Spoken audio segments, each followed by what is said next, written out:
Szóval, hogy én általában azt szoktam megkérdezni, amikor beszélgetek híres emberekkel, hogy ami érdekel.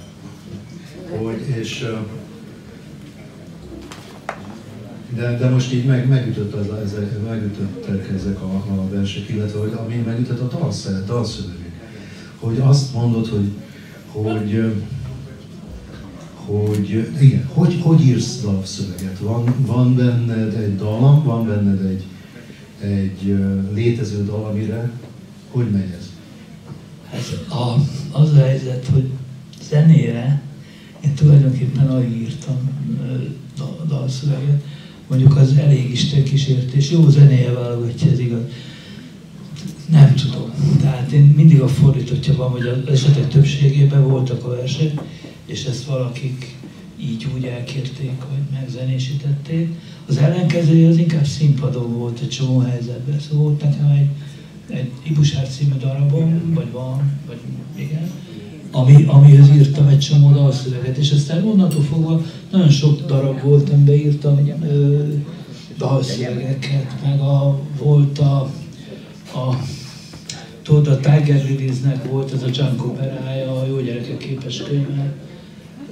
Ezt Magyarországon is játszották meg mindenhol a világban, és annak én csináltam tulajdonképpen a magyar szöveget, és az is írtam egy csomó dalszöveget. Ezek mind alkalmazott munkák voltak. Azok létező számokra, az a létező abszolút létező zenékre, ugye ráadásul ez ugye a német alapszöveget, a Wagner lefordította angolra, erre írták ők rá a szöveget, és én pedig valahol a közelébe, hát ez lefordíthatatlan volt, közelébe írtam magyar szöveget, és szóval nagyon sok ilyen célzott munka volt, ahol egyetlen olyan volt, ami rettenetes volt. A Fehér Béla volt egy Gombrowicz operetta a Bárka Színházban, és elkéstem, nem írtam meg a szöveget, és mondtam, hogy írja meg a zenét, majd én ráírom. Ez valami rettenetesen nehéz, hogyha az ember ezt az egész dolgot komolyan veszi.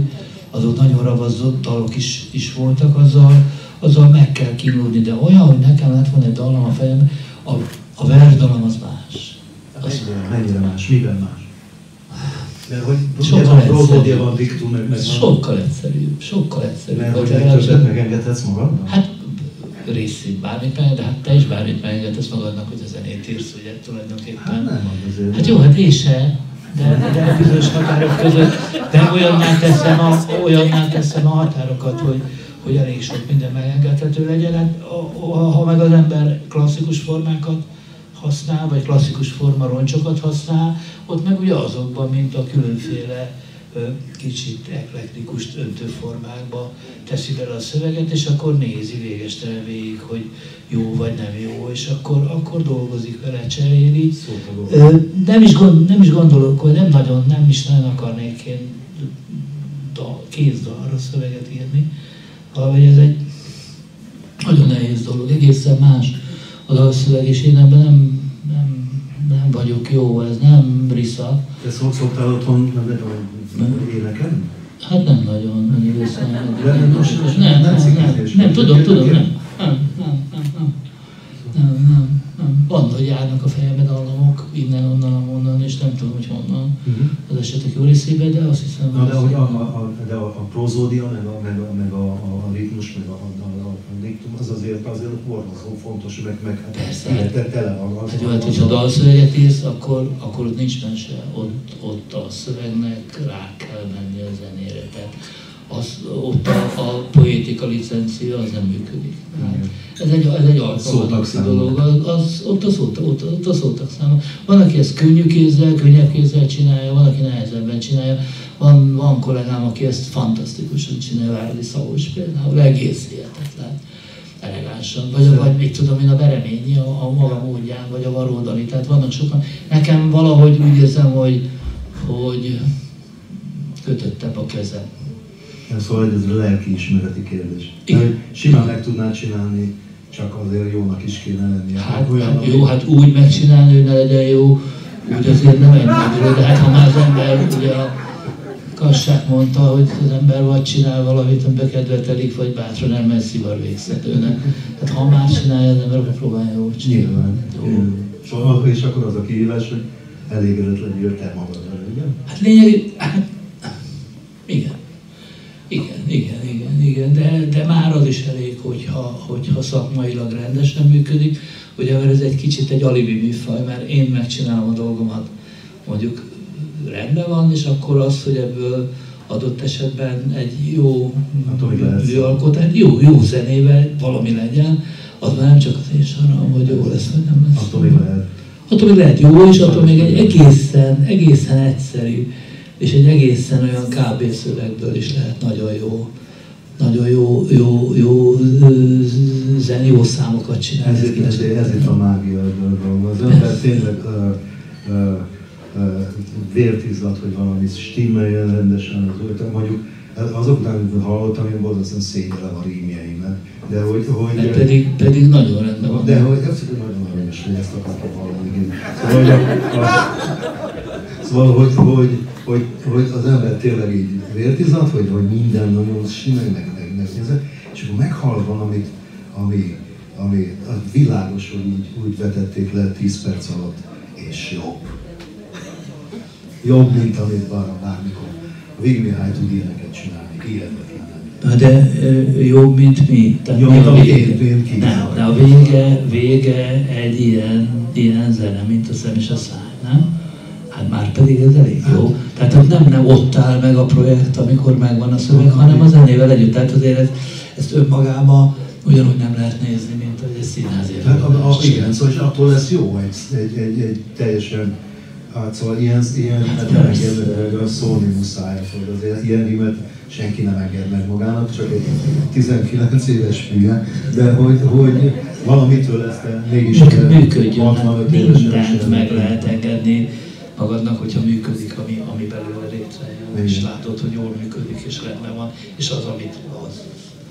Vagy nem, hogy az, amit te akarsz, hanem, hogy elég jó ahhoz képest, hogy nem is ezt akartad. Igen. Még egy ilyen kérdésem van, szóval, hogy olvasom a Bob Dylannek a dalszöveggel kapcsolatban, olvasom a Bob Dylannek ezt a könyvét, ami arról szól, hogy nem is tudom, a címe, mi a dalszöveg filozófiája, valami ilyesmi. És semmi más nem csinál, hogy számokról, vagy igen, bizonyos emberek bizonyos számairól ír, és semmi más, csak ilyen dumákat, ilyen idiomákat mond. Hogy amiből egy szót ne ír, mert ezt gyűjtötte kocsmákban, nem tudom hol, ilyen, szóval idiomákból áll az egész. Hogy, és a te írásaidban, amikor ezeket a romlott magyar nyelvet felhasználod eszköznek, te is ezt használod. Hogy csak te még csavarsz rajta általában egyet. Hogy hát egyrészt honnan van a könyvtárad, honnan veszed a könyvtáradat, amiből válogatsz. Tehát le kell menni a forrásokat kell, mert ezt nem lehet olvasni.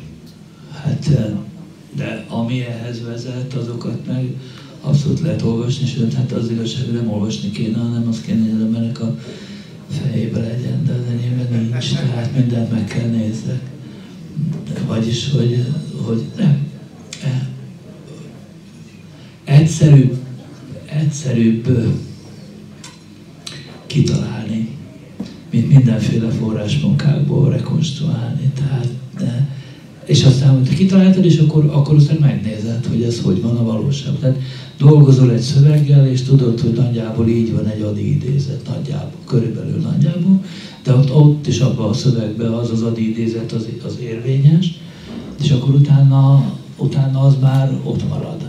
Vagy nagyjából úgy marad, de azért megnézed, hogy van valójában, és akkor eldöntöd, hogy leváltod, általad koncipiáltad, vagy pedig benne hagyod.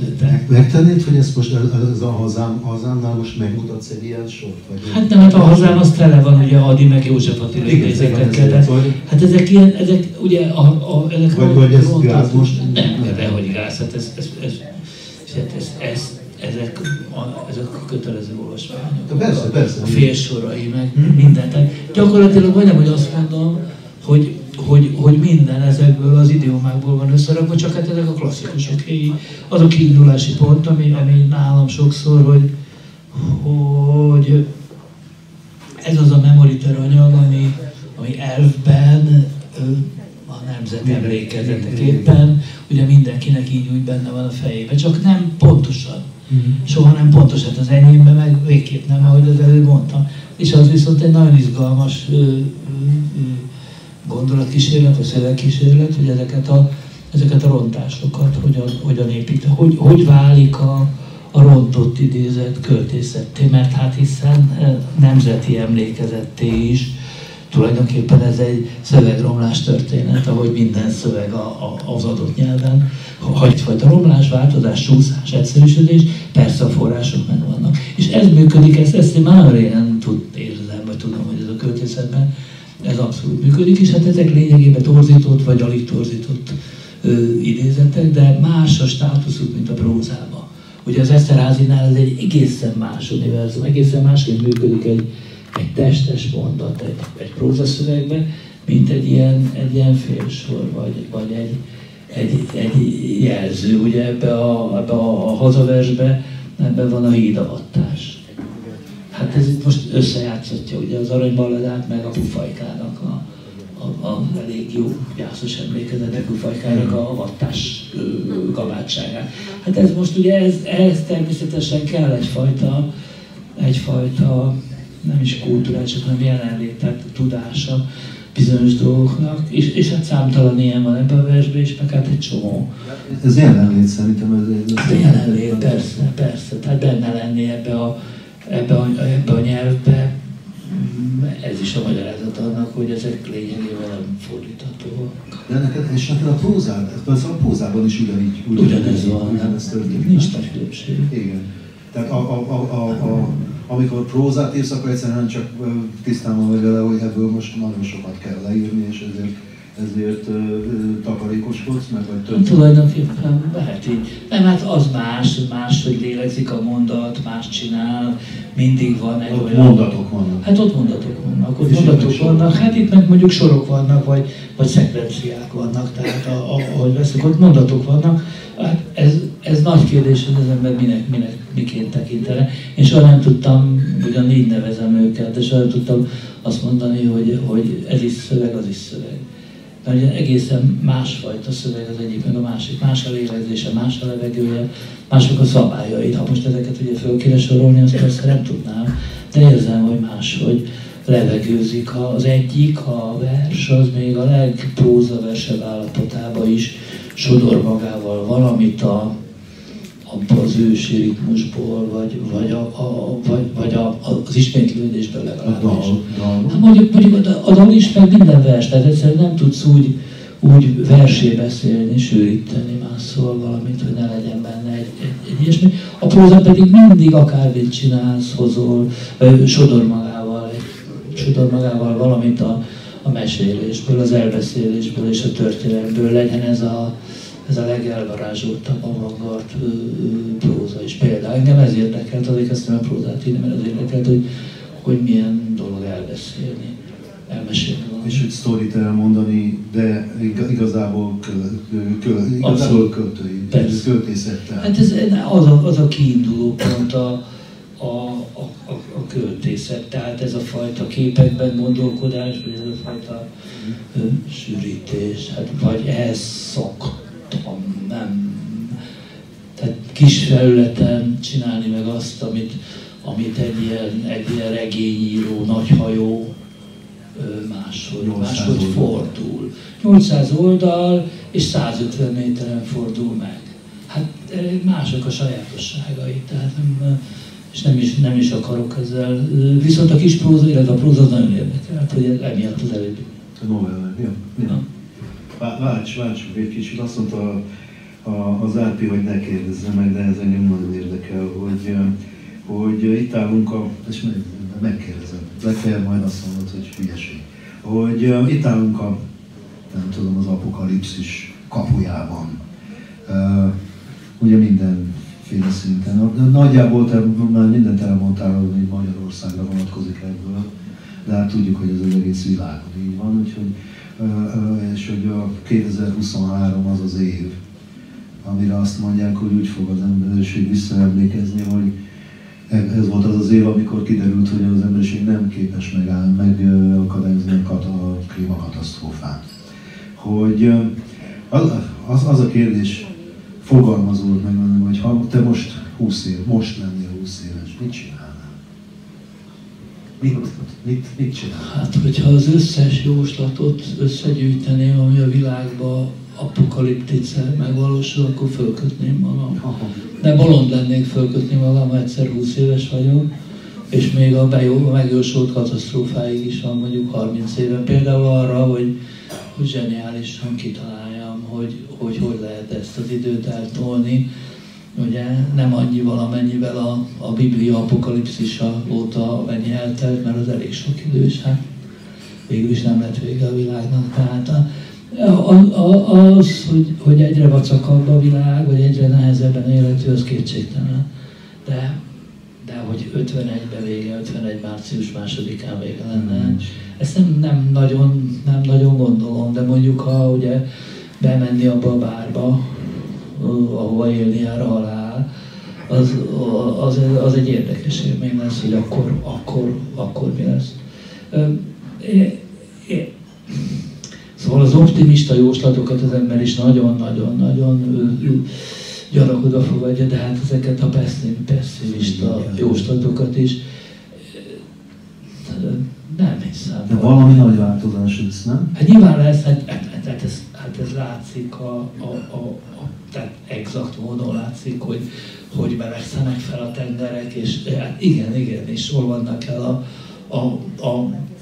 a gleccserek, de valami biztos lesz, de hogy egyszer csak nem lesz vége a világnak, az valószínű. Hát ezt megint sajnos a világnak az a 2/3 szívja meg, amelyik eddig is mindig mindent megszívott, ha csak nem történik valami olyan nagy változás, hogy akkor most mindenki mindent megszív.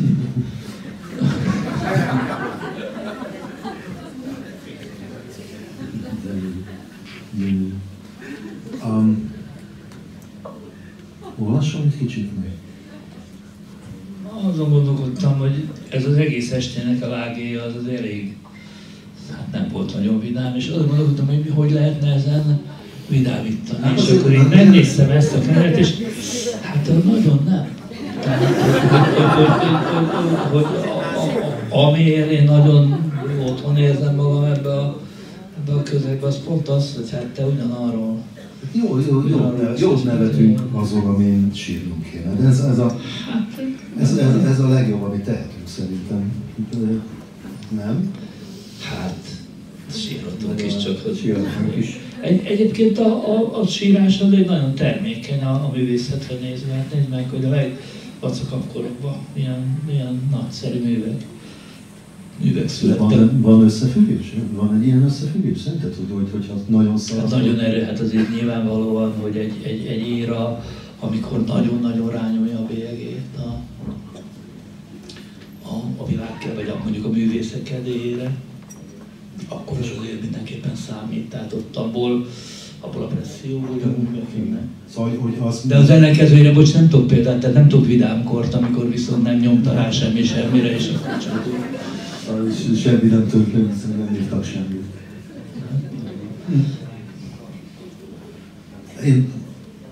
Én csak így elgondolkoztam azon, hogy ugye a vészkorszakokban azért nem igazából inkább bőrét próbáltam menteni. De viszont aztán azok a nem tudom, tapasztalatok, vagy az élmények, vagy azok a etoszok, amik akkor keletkeztek, azok viszont aztán korszakokat termékenyítettek meg nyilván. Persze, hát amikor annyira vészkorszak van, mint aminek most van a 80. évfordulója, ott egészen véletlenszerű, hogy születnek meg művek, a nagy művek adott esetben. Ott tényleg mindenki a túlélésért küzd, és ebben az értelemben ez a háborúban hallgatnak a múzsák, ez még igaz is lehet. Tehát ilyen félvészkorszakokban azért nagyon jó évek születtek, és hát jó lenne, hogyha nem lennének még félvészkorszakok se. Igen, ezzel kapcsolatban van. A Brian Eno azt mondta, hogy nem zsenik vannak, nem géniuszok vannak, hanem széniuszok vannak. Tehát azt mondja, hogy a kiemelkedő teljesítmények azok egy környezetben történnek, egy olyan környezetben, ami amúgy kiemeli azokat a teljesítményeket, amik egyébként elmenődnének ki. Szóval, hogy ha mondjuk például ezt a utóbbi 20 évet nézzük, 20 év magyar irodalmát, mit gondolsz, ez egy széna? Ez egy olyan széna, ami kiemel, vagy egy olyan széna, ami, mert azt gondolom, hogy egy olyan széna. Én azt gondolom, hogy ez egy jó időszak, tehát, vagy hát egy jó korszak a magyar irodalomnak, csak hát ezt nehéz mondani. Részint az ember benne van, részint bizonyos fokig alakítója. Azon kívül a két háború közötti irodalomban, hogyha valaki mondjuk, nem tudom, 39-ben vagy 40-ben csinált volna egy toplistát, meg a toplistának a fele mostanra már finoman szóval nem lenne érvényes. Tehát itt mindig nem is annyira, vagy nem föltétlen annyira a művekről, hanem a művek interpretációjáról és utóéletéről van szó, hogy például miért Adiról és miért nem Babicsról, vagy hogy miért Móriczról és miért nem Babicsról van elnevezve minden második TS és művelődési ház a 70-es évek Magyarországán. Hát szóval az, hogy milyen utóéletek keletkeznek, hogy milyen interpretációk, azon nagyon sok múlik, vagyis hogy ez az irodalom, ez milyen fog lenni volt 50 év múlva, az tényleg azt dönti el, hogy milyen jövendő irodalomtörténeti kisívek találják meg valamiképpen a kapaszkodójukat, vagy a fogódzójukat ebben az időszakban, vagy eltelik 100 év, és akkor megint divatba jön ez a ezredforduló irodalma. Ugye a 19-20. század fordulójának az irodalma, a nyugat keletkezésével alakulásáig, az ugye egy csomó ideig ilyen sötét homályban volt. Aztán most egyszer csak így előjön ebből a homályban, és látszik, hogy ugye a Jókai meg a Kosztolányi között is volt irodalom. Szóval ezt nem lehet most meg. Én egy csomó műről azt gondolom, hogy nagyon jelentős, nagyon fontos, tehát olyan költők élnek itt. És hát sajnos most csak éltek, mint a Kovács András Ferenc, aki azt gondolom, hogy a Vörös óta a legjelentősebb, vagy legalábbis az egyik legfontosabb költői teljesítmény, és prózában nagyon sokan. Tehát itt azért ez egy elég jó korszak. Igen, én azt hiszem, hogy igen. És az egy borzasztó időző, hogy tényleg 100 év múlva mi lesz az, ami fönnmaradt, és mi lesz az, ami egyáltalán el leszünk felejtve nagyjából. El leszünk, de most hogy minden dokumentálva lesz, és hogy ez a dokumentáció nem veszik el a hordozóknak a sülyeztőjébe, vagy nem ég el, akkor egy olyan félelmetes bősége lesz az Ogerente jövőnek, hogy abból egyszerűen nem fog tudni akármilyen gyors keresőkkel sem válogatni, olyan rettenetesen sok lesz, és akkor azt hiszem, hogy lesznek olyan ezoterikus szempontjai, amik szerint egészen másként fog válogatni, mint amiről most mi azt gondoljuk, hogy releváns. Hogy érték, igen.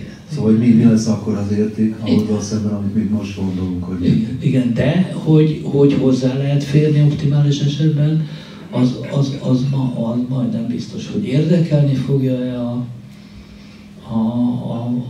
az 50 év múlva, vagy 60 év múlva, vagy 100 év múlva élőket, abban már nem vagyok ennyire biztos, hanem egy mesterséges intelligencia ezt az egészet el fogja szortírozni, mint kultúrát valamilyen zseniális könyvtárba, és akkor valakik akarnak hozzáférni. Nem lehet ez a vége. Olvass egy kicsit meg. Hát most, hát igen, az a helyzet ezzel a könyvvel, hogy ez szép, csak nehéz kiismerni benne az embernek magán. Amit még úgy gondoltam, hogy elfognék olvasni, az egyrészt a bizonyos fokig az Európa kiadó miatt egy Europink című vers. Nem, ez korábbi, mint a Európa kiadó. Annál is van korábbi. Ez a kőkorszak. Igen, ez viszont jó könyv lesz, mert evés közben olvasni. Ezt abszolút. Evés közben buszon. De buszon azért nehezebb, de hogy nem kell állandóan fogni, hogy ne csak adjon be. Hát az igaz. Az igaz. Szóval van egy Europink című, megnézem, hogy mikor. 97, de hogy is viccelek. Nem, 97-es, tehát inkább utáni. Szóval Europink, firkálatok, ha már itt a Kosztolányi szóba kerül, firkálatok Robiének, Malacének, Desirének. És van egy mottója, Európa ott van, ahol hol is van. Mintha egy forró hón alatt hőmérő roppan épp el, a láza szerte szétszalad mérgével és göbével, suhong a karja szárnyvonat, látja a boldogságot én. Röfög a vers és elmatat önnön levetlet szőrzetén, az influenza della nátha, varrótűrgyár és díszboa, ragyog a téli éjszakában Jasi, vagy éppen Lisboa. Az éj a nagy malaclopó bácsink elrabolja, ragyog szőrén az apropó gyémántja, mint a bolha, szájában eltűnik Ropink, csak göcögés és rágicsa, a dressze talpig Europink, Európánk női bácsika. Csak csöngeti, csak bongata, egy lanyha téli vusliban, Európa itt van, mutat, akarunk, egy karnyújtásra van. Ha itt vagy, akkor itt vagy ott. De hol az ott? Ha itt is ő. Ha ő az örgő ablakod, és amit ráksz, a gitt is ő. Párkányát réges-rég lakod, és még helyben Európába mész, üvegén szépen láthatod, kiég virágzik a penész. Európa száraz sárga nap, Abrosz is törpelepedő, ette salétrom, itt a nap, használta szépen az idő. Európa cinkes lágy eső, hol félszegúszó alakod lapátolja a ráeső hátsó udvari salakot. Európa édes csolnakunk, a hely hová és hol lakunk, te vélet torkig jól lakunk, ha végre uniózhatunk. Itt átsorog, ötünk, hatunk, mondom 97-es vers. Szóval itt átsorog, ötünk, hatunk, veknizgetünk, osztozgatunk, míg majd beléje mártatunk, ha végre zöld utat kapunk, s ha jő a tunk. Szép régi kartográfia, egy elmúlt szemfenéki nő, Európa is csak Szófia. Nem mintha épp rám várna, ő nem vár, hisz ő is én vagyok. Zavart és harsány, én is ője. Nem mintha most elolvadok, nem mintha épp nem volna nője. Ó, hófehérkék szemfedője, alól a csutka szép jövő, majd egy szerelmes szenvedője röppen ki. És nem mer össze széből, hisz állig felgeredve jön a nagy királyfi USA-ből. Ó, édes, dundi, citromos Európán kis malac vagy. A sminked bár kicsit romos, és koros vagy tám malaclak, de mézes macagunk vagyul, nyakunkon édes kis malac, röfögsz a gallérunk alól, szemünkkel együtt fennakadsz. Európánk, önnön partodon fekszel, hanyatt te dőre, bőröd egy préselt masztodon, aranydó drága bőre. Súlyos, lapos nyakszírteden meghatott jetik ülnek, beszélj, mondják, s egy reggelen kimérnek, retikülnek. Igen.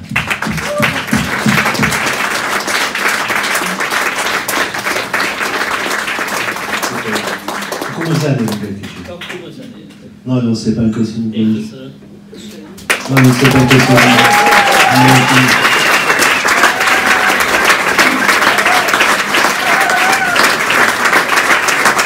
És köszönjük szépen.